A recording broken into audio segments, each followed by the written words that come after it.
नमस्कार, गुहार छत्तीसगढ़ में आप सभी का स्वागत है। मैं हूं आपके साथ दिव्यांशु जोशी। सियासतदानों की धुरी सिर्फ और सिर्फ सत्ता होती है।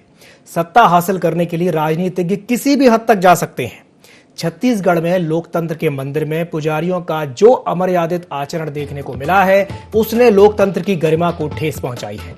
बड़ा सवाल यह है कि आखिर क्यों माननीय विधानसभा की मर्यादा को भी ताक पर रखने से कोई गुरेज नहीं करते। आरक्षण को लेकर बुलाए गए विशेष सत्र में सत्ता पक्ष और विपक्ष के माननीय शिव कुमार डहरिया और अजय चंद्राकर एक दूसरे के आमने सामने आ गए। नौबत धक्का मुक्की से हाथापाई तक पहुंच गई। हालात ये बने कि सदन की कार्रवाई 10 मिनट के लिए स्थगित करनी पड़ी।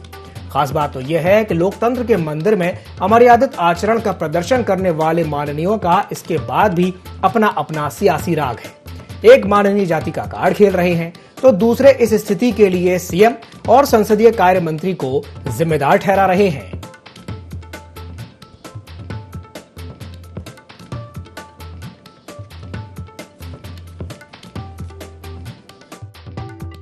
भारतीय जनता पार्टी अनुसूचित जाति, जनजाति और पिछड़े वर्गों का विरोधी है, इसलिए वो सदन में तक आरक्षण का विरोध करते हुए अनुसूचित जाति के लोगों के खिलाफ धक्का मुक्की तक कर रहे हैं। चूंकि मामला विधानसभा के अंदर का है, इसलिए मैंने माननीय विधानसभा अध्यक्ष को लिखित में आग्रह किया है और विधानसभा अध्यक्ष जी इस पर निर्णय करेंगे। देखिए, डहरिया जी तो एक टूल्स हैं, उसका खुद का कोई विवेक नहीं। जैसा जैसा रविंद्र चौबे जी कहेंगे माननीय मंत्री जी, वैसा वैसा वो खड़े होंगे। वो क्षमा के योग्य आदमी। आज तो उसको मुख्यमंत्री जी ने उचकाया। आज जो घटना घटी सदन के अंदर, वो सबके जिम्मेदारी यदि कोई है तो श्री भूपेश बघेल जी हैं और श्री रविंद्र चौबे जी हैं, दूसरा कोई नहीं। उसके एकमात्र जिम्मेदार श्री भूपेश बघेल और श्री रविंद्र चौबे, उन्होंने ही उचकाया है दोनों ने। डहरिया जी तो टूल्स हैं, एपरेटस है उनके।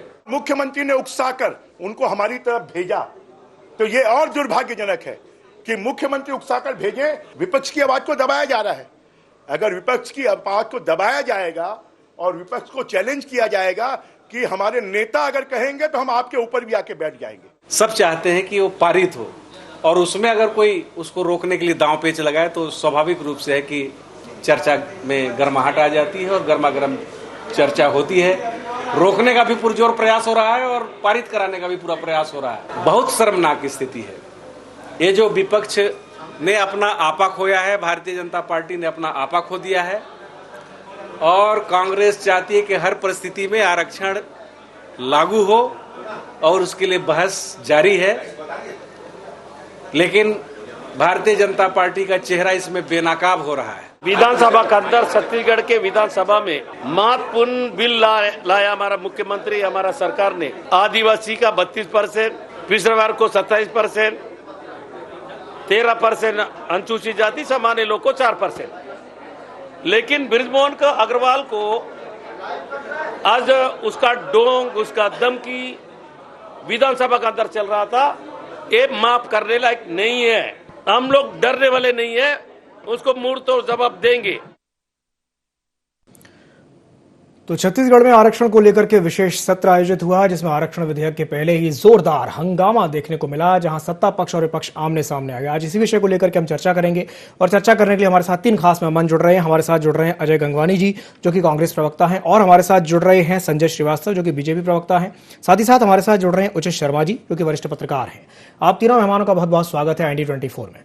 सबसे पहले मैं शुरुआत करना चाहूंगा उचित शर्मा जी से। उचित जी, जिस तरीके से आज हमने देखा कि किस तरीके से विधानसभा में जोरदार हंगामा देखने को मिला, नौबत धक्का मुक्की तक पहुंच गई, क्या कहेंगे आप इस पर?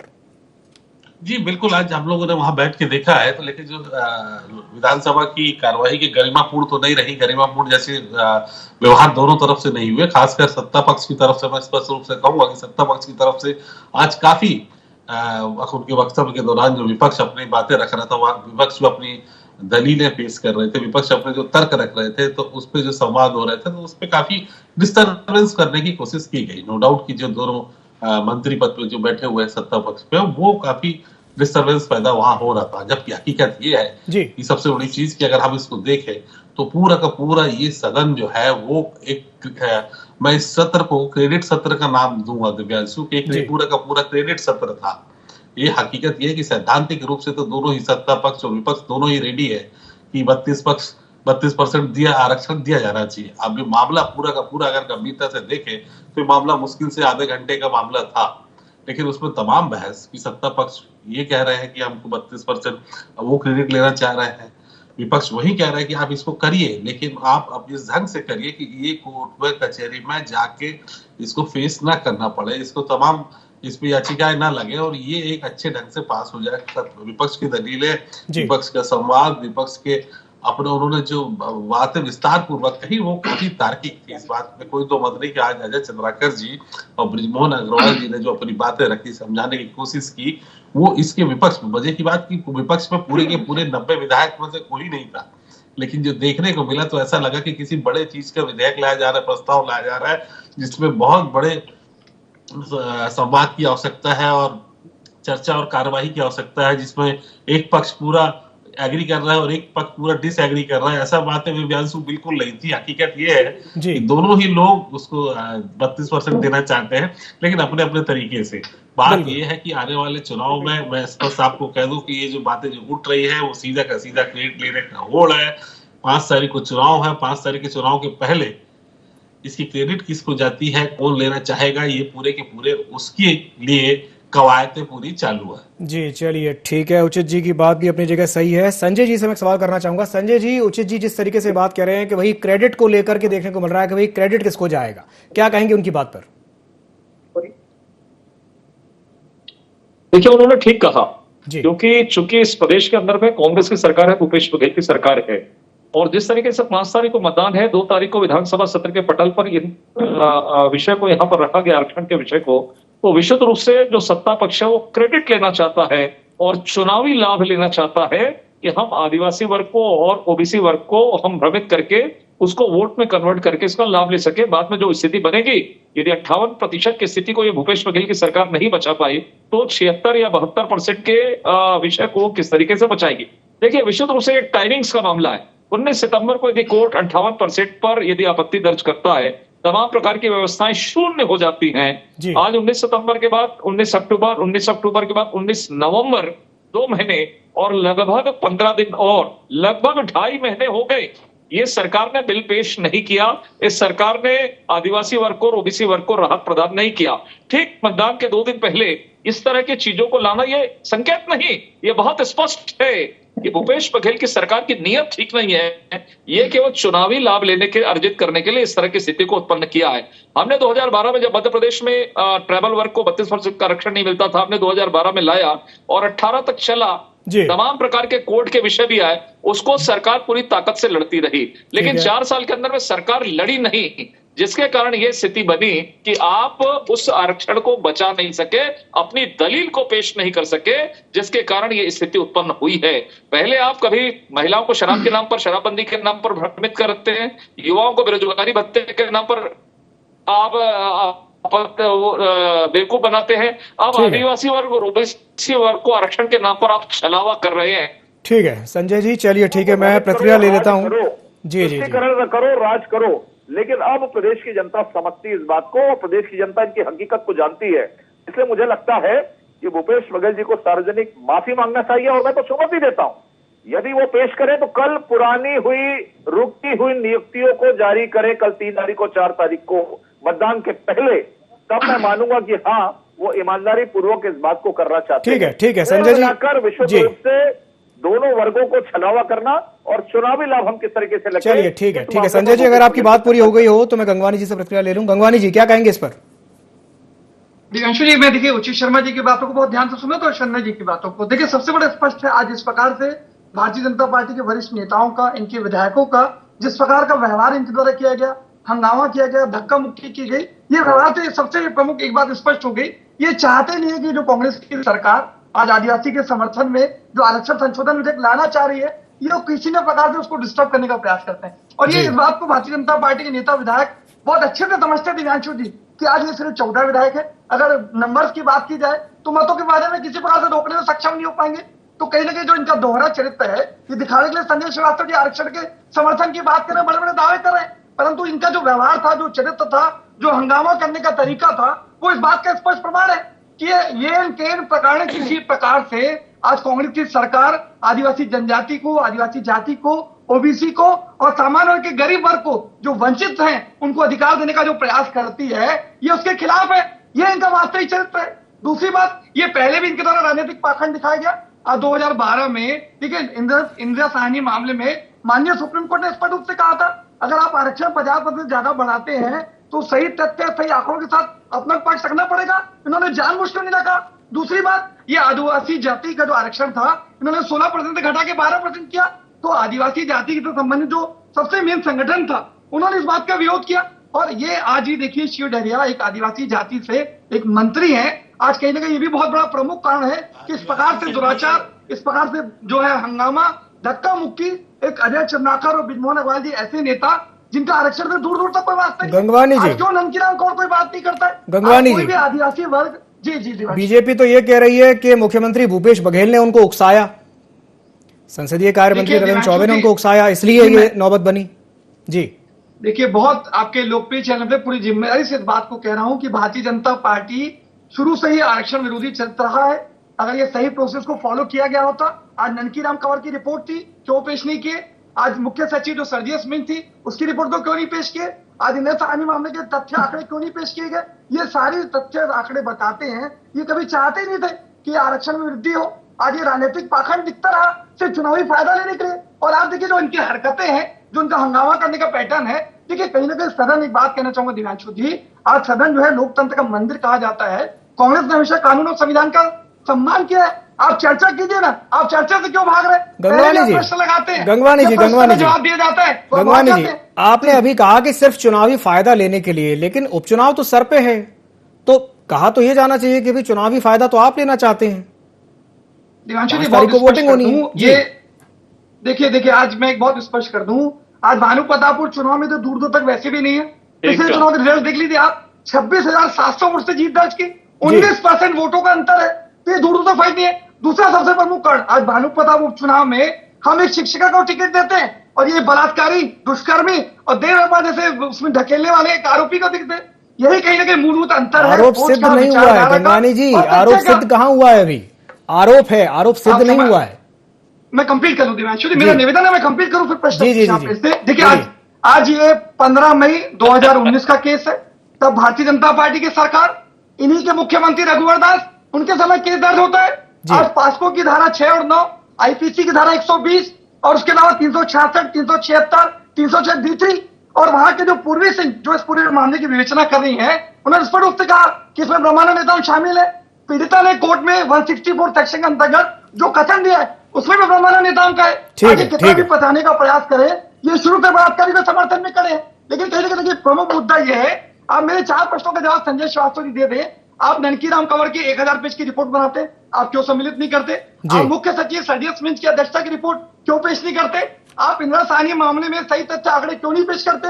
आप क्यों अनुसूचित जाति का आरक्षण 16% से घटा के 12% करते?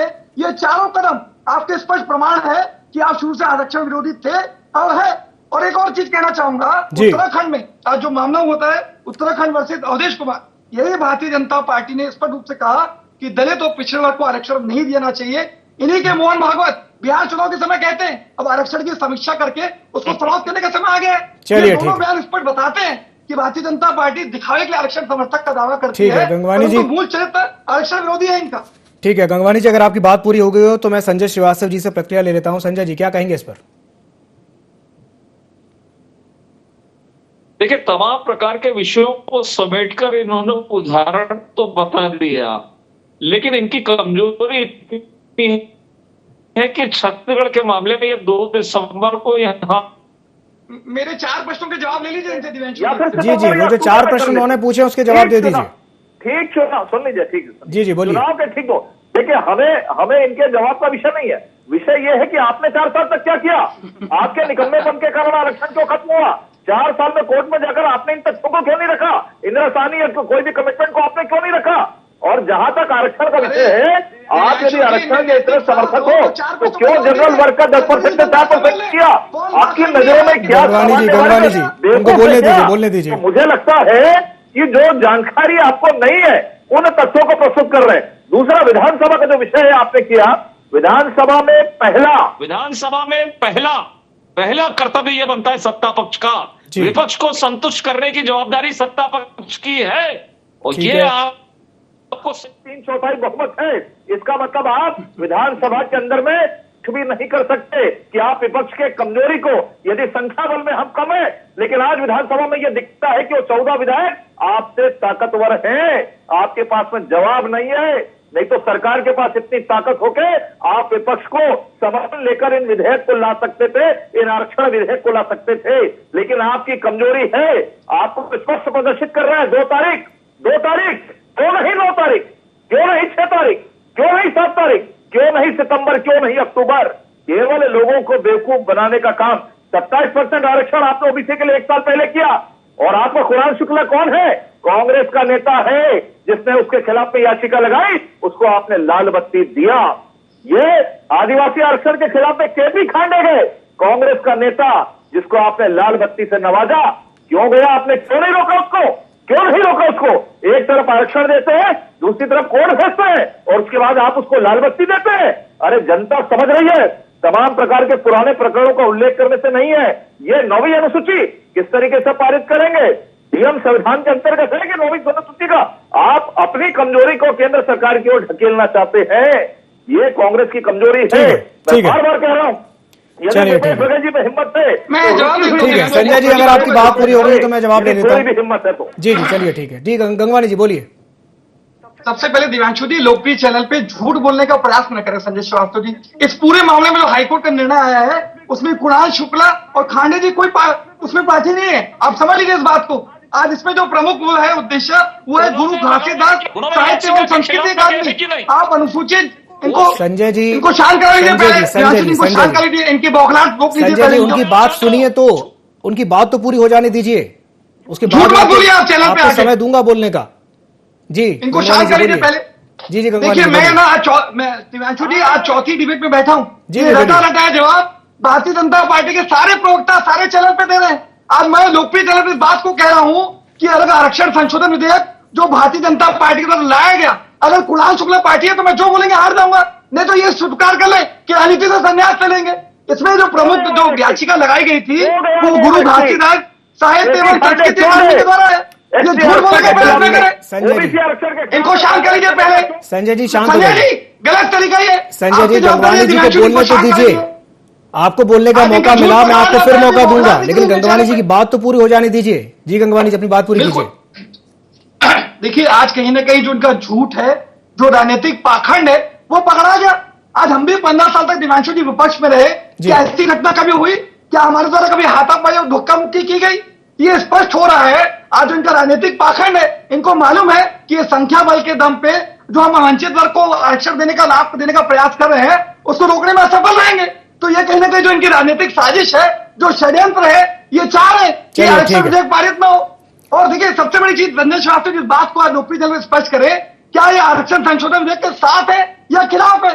आखिर तक इस बात को स्पष्ट नहीं करे। मैंने 4 प्रश्न पूछे, अगर नैतिक साहस होता तो बताए ना। आज क्यों संजय जी सीधा सा सवाल, संजय जी मुख्य सचिव की रिपोर्ट, संजय जी सीधा सा सवाल, क्या आप विधेयक के साथ हैं या विधेयक के खिलाफ हैं? बताइए।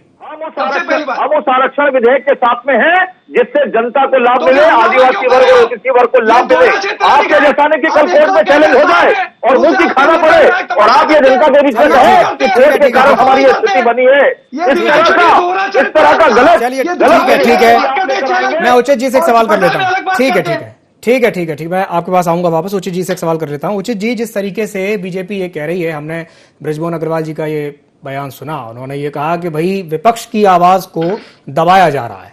क्या आपको भी लगता है कि विपक्ष की आवाज को दबाया जा रहा है? जी स्पष्ट रूप से बोलो दिव्यांशु, आज कोशिश तो यही की गई है जी, ये हकीकत है। मैं 7 घंटे का वहां पे डिबेट सुन रहा था, वहां पे विपक्ष पे को बोलने नहीं दिया जा रहा था, व्यवधान उत्पन्न किए जा रहे थे। ये बात सत्य है। एक मेरे बड़े भाई है, एक छोटे भाई है, दोनों बैठे हैं, लेकिन सत्य यही है। और रहा कि विपक्ष का साथ है कि खिलाफ है, तो स्पष्ट रूप से उन्होंने सदन में भी कहा कि हम 72 नहीं 76 नहीं 80% भी आप लाते हैं तो हम आपके साथ खड़े। तो ये सवाल उठाना लाजिमी नहीं है जब वहां सदन में बात हो चुकी है कि वो 80% के लिए भी विपक्ष एग्री है।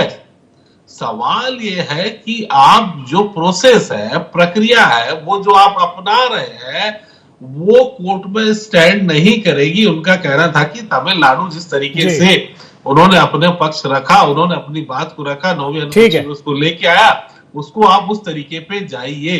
तो वो मैटर, ये लड़ाई, ये झगड़े, ये विवाद केवल प्रोसेस पे है, चलिए ठीक, 32% आरक्षण पे नहीं है। ठीक है। चलिए उचित जी, बहुत बहुत धन्यवाद हमारे साथ जुड़ने के लिए। गंगवानी जी आपका भी बहुत बहुत धन्यवाद। संजय श्रीवास्तव जी आपका भी बहुत बहुत धन्यवाद। तो ये देखने में आया है कि आज विधानसभा में, छत्तीसगढ़ विधानसभा में जोरदार हंगामा देखने को मिला। पक्ष और विपक्ष एक दूसरे के सामने आ गए और नौबत धक्का मुक्की तक पहुंच गई, लेकिन फाइनली जो विधेयक है वो पारित हो गया, ध्वनि मत से वो पारित हो गया। अब देखने वाली बात यह होगी कि इस मूव के बाद कांग्रेस को, यानी सत्ता पक्ष को, अपने भानु प्रतापपुर उपचुनाव में कितना सियासी लाभ मिल पाता है। तो गुहार छत्तीसगढ़ में फिलहाल के लिए इतना ही। मुझे दीजिए इजाजत और आप बने रहिए ND24 के साथ। नमस्कार।